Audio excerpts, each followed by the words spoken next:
Boom, dee dee, boom, dee dee, boom, dee dee, boom, dee dee. Oh, we're filming? Oh, okay, sorry. Class, welcome back to the next video lesson. Today we'll be looking at section 3.6, changing units in the customary system. Let's just get started.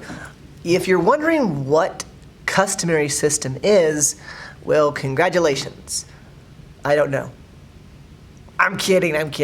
The customary system is what we use here in America. It's feet, inches, miles when it comes to length.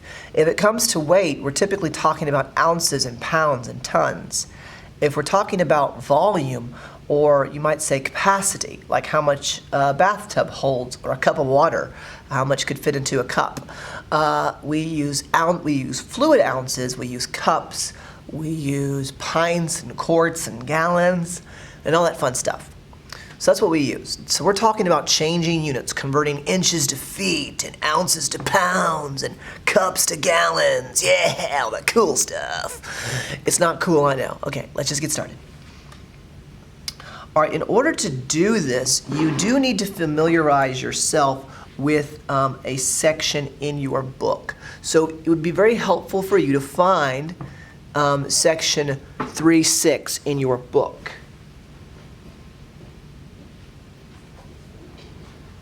Now, if you don't know where that is, it would be helpful to you to try and find it, but I will tell you that it is on page 148. And there's a chart. You might want to write this underneath it, but there's a chart on that page that will help you know your conversions better, okay? It won't give you the answers to these problems, but it's difficult to remember all the conversions in our weird system, so you might want to turn to that chart, okay? At the very least, you'll want to write down that there's a chart on this page that helps you with these problems, okay? So, first things first. We're given a problem like this. I have 4 feet and 6 inches. I want you to convert that to feet. Now, some of you are thinking, what? I thought you said we were going to convert feet and inches back and forth. You didn't say we were going to give me inches and feet and then tell me to turn them all into feet. What's going on? Well, sorry, you're no longer in elementary school. Problems get tougher. It's life. Anyways, moving on. So if I have 4 feet and 6 inches, well, how much is that? Well, I have 4 feet, I know that, 6 inches.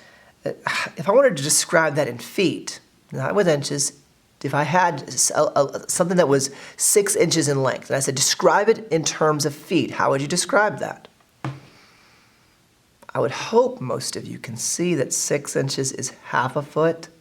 So if I have 4 feet, 6 inches, I have 4.5 feet. That's what you put there. Pretty simple. Next, let's look at another example. I have 6 feet and 2 inches. Well, what does that compare to? This one might be a little bit more difficult. Here's how you need to look at it. The feet, since we're converting to feet, is already there. So I would say I have 6. Now, what do you do with this? Well, here's what you do.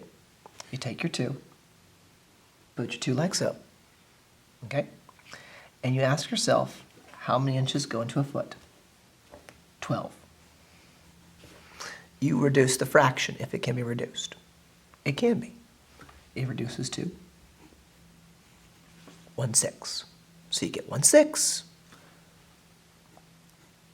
So 6 and 1/6 of a foot is what this converts to. Okay?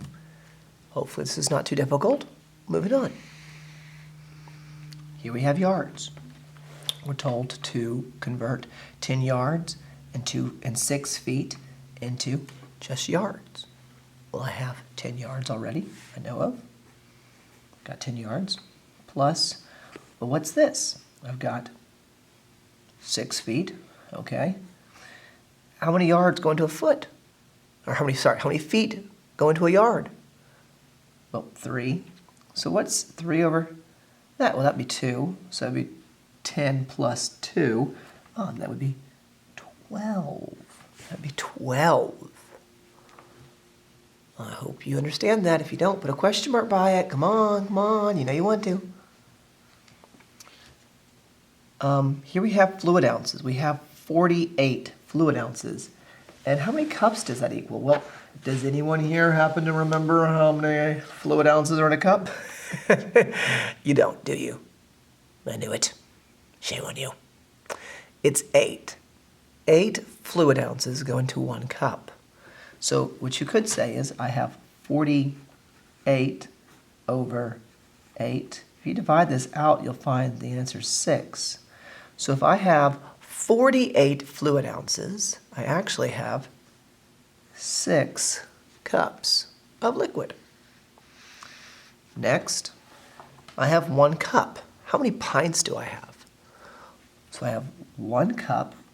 How many cups go into a pint? Well, 2. It's a fraction. Can it be reduced or divided anymore?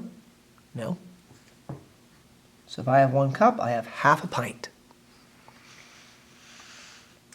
Next, I have right here 2 1/4 pound.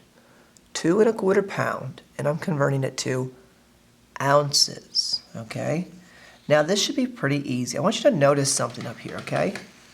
All these problems we've done so far, we've gone from converting mixtures to these, but all of our mixtures have been bigger. We've gone feet and inches into feet, feet and inches into feet, yards and feet into yards. We've gone fluid ounces into cups. These ones are the bigger containers in a way. So the numbers actually kind of get smaller overall. But this time we're going from pounds, which is the bigger unit, to ounces, which is the smaller, okay, as individuals. Like 1 pound is much bigger than 1 ounce. So instead of dividing, what we do is we actually end up multiplying. When you go from the bigger unit to the smaller unit, you multiply. That way you have the actual same amount. So the question is, how many ounces go into a pound? Well, it happens to be 16. So we say 16 times 2 1/4. If only we had learned how to multiply whole numbers with mixed numbers. Oh no, we can't do it. It's the end of the world as we know it. It's the end of the world. Okay, anyways, moving on. If you multiply these together, you end up with 36. You can do the multiplying right here. You sure I know how. Work it out for yourself if you want to, but the answer is going to be 36 ounces. Now, we'll be doing more stuff like this in class, and the problems will get a little bit more complicated as we begin to practice them and we up the ante a little bit. Please look over this, see if you have any questions about the problems. Please, please, please look over it, because I'm expecting to have some questions on this. All right. Hope you have a good rest of the day. Bye-bye.